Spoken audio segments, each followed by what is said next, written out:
It was a harder job than you might think. Coffee girl, men would call as I passed them with my tray, often snapping their fingers to draw my attention their way. I wore a black skirt over white tights and a black vest over a white shirt, and I was almost always out of breath.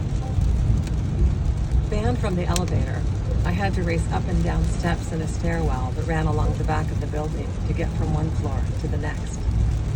That stairwell was my sanctuary, the only place where nobody snapped their fingers and called me coffee girl. During my breaks, I'd walk down to the first floor and go outside and sit on a patch of concrete that edged the building that housed the major accounting firm that has since collapsed due to corruption. One day while I was sitting there, an old woman came along and asked me where in America I was from. I told her, and she said that years before, she'd visited the place in America where I'm from. We had a nice conversation, and each day after that, she came along during the time when I was sitting on the patch of concrete, and we talked. She wasn't the only person who came to talk to me. I was in love with someone at the time.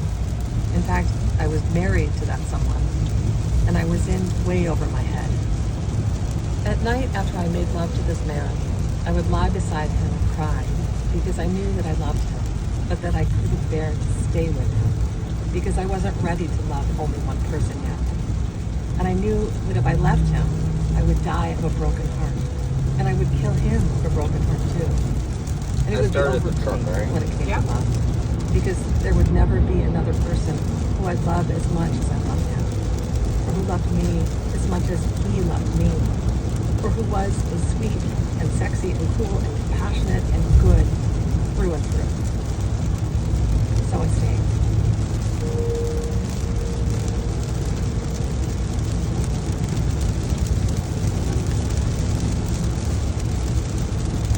We looked for coins on the streets of London together, and sometimes he would come and visit me at the major accounting firm that has since collapsed due to corruption while I was on my breaks.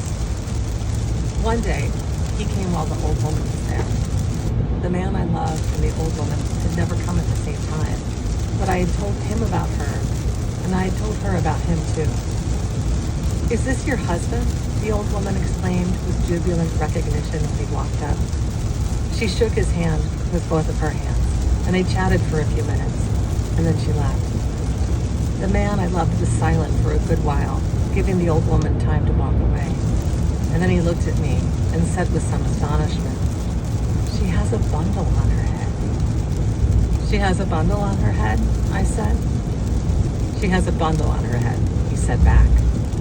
And then we laughed and laughed and laughed, so hard it might to this day still be the time I laughed the hardest. He was right. He was right. That old woman, all that time, all through the conversations we'd had as I sat on the concrete patch, had an enormous bundle on her head.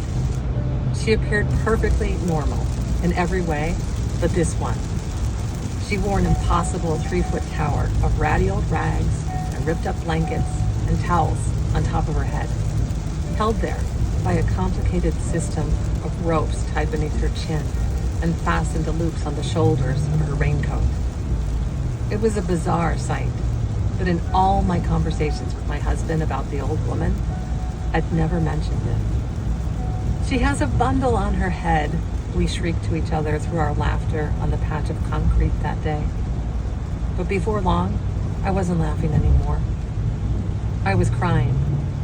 I cried and cried and cried as hard as I'd laughed. I cried so hard I didn't go back to work. My job as Coffee Girl 123 ended right then and there. "Why are you crying?" asked my husband as he held me. "Because I'm hungry," I said, but it wasn't true. It was true that I was hungry. During that time, we never had enough money or enough food, but it wasn't the reason I was crying. I was crying because there was a bundle on the old woman's head, and I hadn't been able to say that there was, and because I knew that that was somehow connected to the fact that I didn't want to stay with the man I loved anymore. But I couldn't bring myself to acknowledge what was so very obvious and so very true.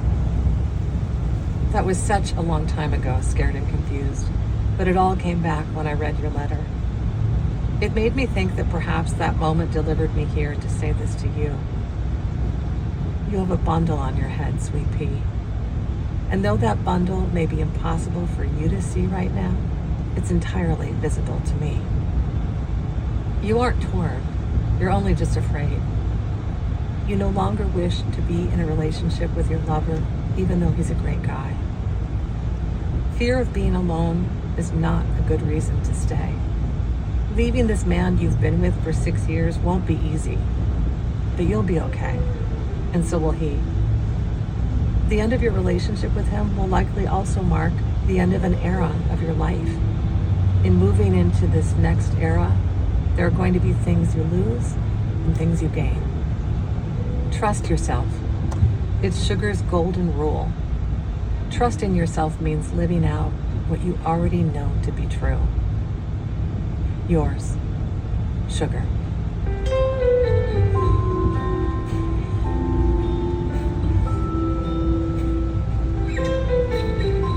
When that producer brought it up at the weekly story meeting, someone else said that she had read the same column and that it was what made her decide to divorce her husband. Said the same thing happened with a friend of hers, read the column, left the relationship.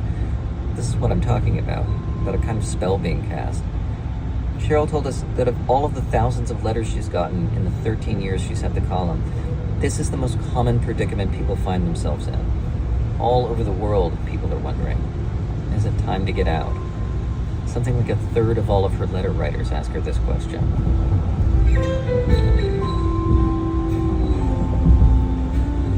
An adaptation of some of Cheryl Strayed's columns is now streaming on Hulu.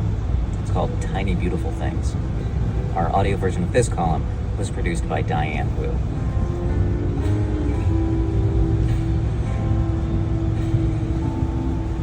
Act 3, Tender Resignation. Sometimes the words that convince someone to quit a thing aren't like advice, aren't supportive, but they're just as effective in getting you to let go, maybe more so. This next story is a case like that. It's from producer Zoe Chase. To start this next quitting story, I have to take you back a few months to November 2022, election night. We ran a story about an election administrator. Lots of people with that job have quit in the last few years because of harassment and death threats from people who believed the last election, or last elections, were stolen. Not this guy, not Hyder Garcia in Tarrant County, Texas, home of Fort Worth. He'd never be driven out by conspiracy theorists. In fact, he'd figured out, it seemed, this rare way to work with them, to invite them in. One example, during one election, one of the activists came in to where the votes are tallied. And this activist was like, if I were in charge, I would make the walls glass so you could see the election machines and where every cable goes. Hyder was like, okay, I hear you.